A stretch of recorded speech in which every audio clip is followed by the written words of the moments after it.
सुप्रभात प्यारे बच्चों, कैसे हैं आप सब। आशा है आप सब अच्छे होंगे, कुशल होंगे, स्वस्थ होंगे। इसी आशा के साथ आज की कक्षा प्रारंभ करते हैं। आज हम आपकी भाषा भारती की पुस्तक का पाठ 3 आत्मनिर्भरता शुरू कर रहे हैं। आत्मनिर्भरता का अर्थ होता है स्वयं पर निर्भर होना।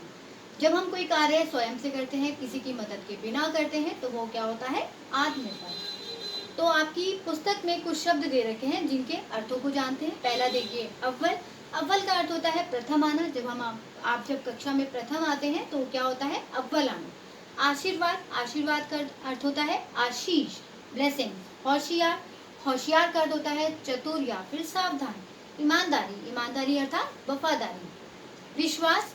विश्वास का अर्थ होता है भरोसा। प्रबंध। प्रबंध का अर्थ इंतजाम करना। संबोधित। संबोधित का अर्थ होता है संबंध से, किसी चीज से बहुत टाइम से जुड़ा होना, तो क्या होता है, संबोधित। मुस्कुराती। मुस्कुराती मतलब मुस्कुराना। आत्मनिर्भरता, जैसे कि मैंने आपको बताया, स्वयं पर निर्भर होना। व्यवस्था। व्यवस्था मतलब इंतजाम या फिर प्रबंध। ठीक है, तो इस कहानी में आपको ये समझाया जा रहा है कि हम सबको आत्मनिर्भर होना चाहिए, हमें अपने कार्य खुद करने चाहिए।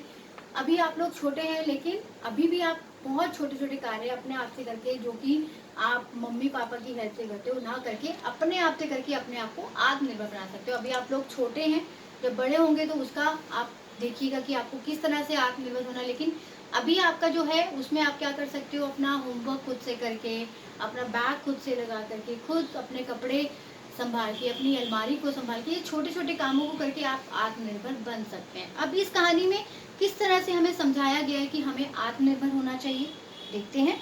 तो इसमें आपको 3 पात्र दे रखे हैं, हरीश, हरिशंकर और शीला। अब हरीश कौन है, वो हरिशंकर का पुत्र है। ठीक है, हरिशंकर हरीश के पिता हैं और शीला जो है वो हरीश की माँ है।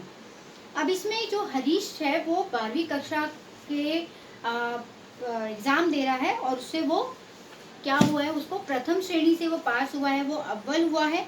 और उसके साथ साथ अब उसके आगे की पढ़ाई के बारे में सोचा जा रहा है कि वो अब आगे क्या करेगा। अब जब हम 12वीं की कक्षा के बाद आगे की पढ़ाई शुरू करते हैं तो उसमें बहुत सा पैसा लगता है, जिसके बारे में सोच के हरिशंकर और शीला, मतलब हरीश के माता पिता, दोनों ही परेशान है कि हम इसके आगे का खर्चा कैसे निकालेंगे। तो अब वो ये सोच रहे होते हैं कि अब हम इसके क्या क्या करें, हम इसके लिए आगे कैसे इंतजाम करें। तो हरीश जो है, उनका पुत्र जो है, उनको समझाता है कि आपको मेरे खर्चे के लिए परेशान होने की ज़रूरत नहीं है, सिर्फ आपको दाखिले की फीस का प्रबंध करना होगा, बाकी इंतजाम मैं खुद कर लूँगा। अब वो जो दाखिले की फीस है वो क्या है, वो 5,000 रुपये है। तो उसकी जो माँ कहती है वो मैं उसे अरेंज कर दूंगी, उसका इंतजाम मैं कर लूँगी। ठीक है, उसके बाद अब उसके पिताजी उससे पूछते हैं कि तुम इतना खर्चा कैसे उठा पाओगे, कैसे करोगे। तो वो कहता है, पिताजी हमारे गली के बाहर जो रामलाल के कपड़े की दुकान है, वहाँ पर हिसाब लिखने के लिए एक आदमी की आवश्यकता है। मैं वहाँ पर 2 घंटे का काम करूँगा और साथ में ट्यूशन भी पढ़ा लूँगा। 2 घंटे दुकान पर अगर वो बिताएगा तो ट्यूशन कब पढ़ाएगा, इसके हरिशंकर के दिमाग में ये बात आती है। ठीक है, तो उसके बाद उसके जो हरीश है वो कहता है कि आप परेशान मत होइए, जहाँ मैं अकाउंट्स का काम करूँगा, खर्चे का काम करूँगा, वहीं पर मैं 5 बच्चे वहीं पर ही हैं, वहीं पर मैं 4 से 6 उन बच्चों को समय दूंगा। इस तरह से मैं दुकान का काम भी कर लूँगा और 2 घंटे ट्यूशन भी पढ़ा लूँगा। तो इस तरह से उसने उनको समझाया कि वो किस तरह से टाइम को विभाजित करके, समय को विभाजित करके अपने लिए समय निकाल करके पढ़ाई भी करेगा और अपना खर्चा भी निकालेगा।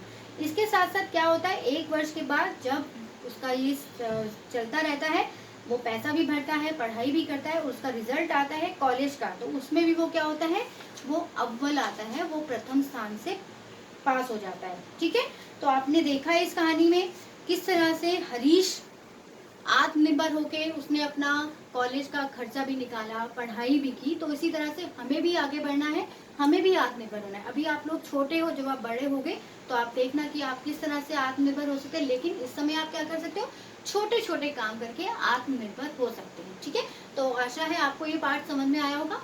धन्यवाद।